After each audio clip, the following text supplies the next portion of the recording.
අද අපි මුලින්ම කතා කරන්න ඉන්නේ කොරියානු භාෂාවේ සාමාන්‍යයෙන් අපට හමු වන ඒ වගේම සාමාන්‍ය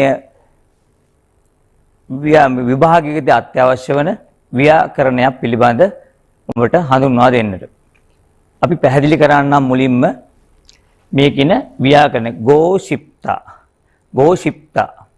මොකද්ද මේ ගෝෂිප්තා කියන එක අපි චුට්ටක් පොඩි දෙබසකින් බලමු මේ මොකද්ද මේ ගෝෂිප්තා කියන එක ව්‍යාකරණයේ තේරුම. දෙබසක් තියෙනවා කසුන් සහ අමා කියලා දෙන්නෙක් ඉන්නවා.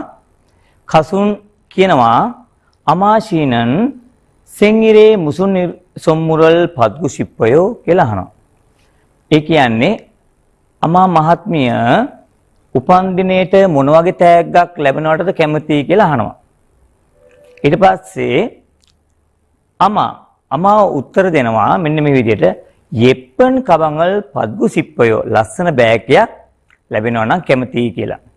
ඒතකොට බලන්න මේ ව්‍යාකරණේ දෙන්නෙක් අතර සංවාදයකදී එයාගේ මොකද්ද කැමැත්ත වගේනේ එයාගේ අවශ්‍යතාවය පිළිබඳ තමා අපිට මේකෙන් චුට්ටක් පෙනී යන්නේ.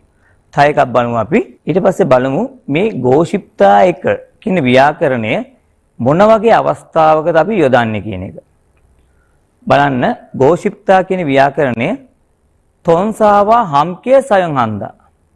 තොන්සා ඒ කියන්නේ ක්‍රියාපදයක් එක්ක සමයි මෙය යොදන්නේ. එතකොට අනිවාර්යයෙන්ම මෙය මතක තබා ගන්න ඕනේ ඔයාලා විශේෂණ පද නාම පද එක්ක නොව අනිවාර්යයෙන් මේ භාවිතා කරන්න අපි ක්‍රියාපදයක් එක්ක විතරයි. වෙනත් විශේෂණ පදයක්වත් එක්ක අපි සම්බන්ධ කරන්නේ නැහැ. ඊට අමතරව අපි බලමු මේකේ අර්ථය මොකක්ද කියලා. ඔතොන් හෙන්දොන්වල හිමාන් හගොනා ඔනාන් හන්දාගු මරහල්තේ සයොන් හන්දා. ඒ කියන්නේ කත්තු කුමනෝ ක්‍රියාවක් කිරීමට බලාපොරොත්තුවක් හෝ නැත්නම් කත්තුවට අවශ්‍යතාවයක් ගැන පැහැදිලි කිරීමට නැත්නම් විස්තර කිරීමට තමයි මේ ව්‍යාකරණය භාවිතා කරන්නේ. තමන්ගේ කැමැත්ත නැත්නම් අවශ්‍යතාවය මොකක්ද කියලා විස්තර කිරීමට මේ ගෝෂිප්තා කියන ව්‍යාකරණය භාවිතා කරනවා. බලමු මේක කොහොමද අපි මේ ගෝෂිප්තා කියන ව්‍යාකරණය යොදන්න පුළුවන් කියලා.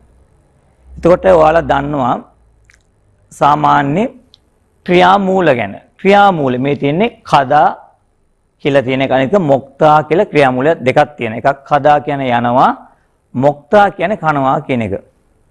එතකොට මේ ගෝෂිප්තා කියන ව්‍යාකරණය අපි යොදන්නේ කොහොමද කියන එක චුට්ටක් බලමු. පච්චිම්. ඔයාලා දන්නවා පච්චිම් කියලා කියන්නේ අපි හල් ලකුරකට. පච්චිම්. එතකොට හල් ලකුරක් නැහැ කියන්න. ඒ කියන්නේ ක්‍රියාමූලයේ හල් ලකුරක් නැහැ කියන්න අපි දානවා x අකුරෙන් පෙන්නනවා. ඒ වගේම ක්‍රියාමූලයේ හල් ලකුරක් තියෙනවා කියන්න අපි දානවා බිඳුව. එතකොට මේකෙන් අපි පෙන්නනවා ක්‍රියාමූලයේ හල් ලකුරක් තිබුණත් හල් ලකුරක් නැතත් අපි භාවිතා කරන්නේ මොකද්ද?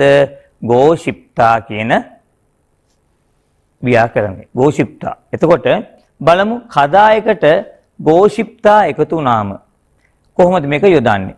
එහෙනම් මොකද? දායිවත් කරා. දායිවත් කරලා අපි දානවා මොකද්ද? ගෝෂිප්තා කියන ව්‍යාකරණය එකතු කරනවා. එතකොට මොකක්ද එන්නේ උත්තරේ? කාගෝෂිප්තා. කාගෝෂිප්තා. එතකොට කාගෝෂිප්තා කියලා කියනවා අපි යන්න කැමති, යන්න ඕනේ, යන්න අවශ්‍යයි කියන අපිට අර්ථය සිංහලෙන් ගන්න පුළුවන්. ඒ වගේම මොක්තා කියන්නේ අපි කනවා කියන එක. එතකොට මොක්තා කියන එකේ ක්‍රියාමූලයේ දාකුරු ඉවත් කරලා අපි එකතු කරනවා එකට ගෝෂිප්තා කියන ව්‍යාකරණ. එතකොට මොකද වෙන්නේ? මොක්කෝෂිප්තා. එතකොට කියන්නේ මොකද? තමන්ගේ මොකද? අවශ්‍යතාව, කැමැත්තක් නැත්නම් අවශ්‍යතාවයක් ඕනෑකමක්. එතකොට විස්තර කිරීම සඳහා අපි යොදන මොක්කු ශිප්පයෝ කියන්නේ කන්න ඕනේ නැත්නම් කන්න කැමති නැත්නම් කන්න අවශ්‍යයි කියන අර්ථය ගෙන දෙන තමයි මේ අපි යොදන්නේ. මම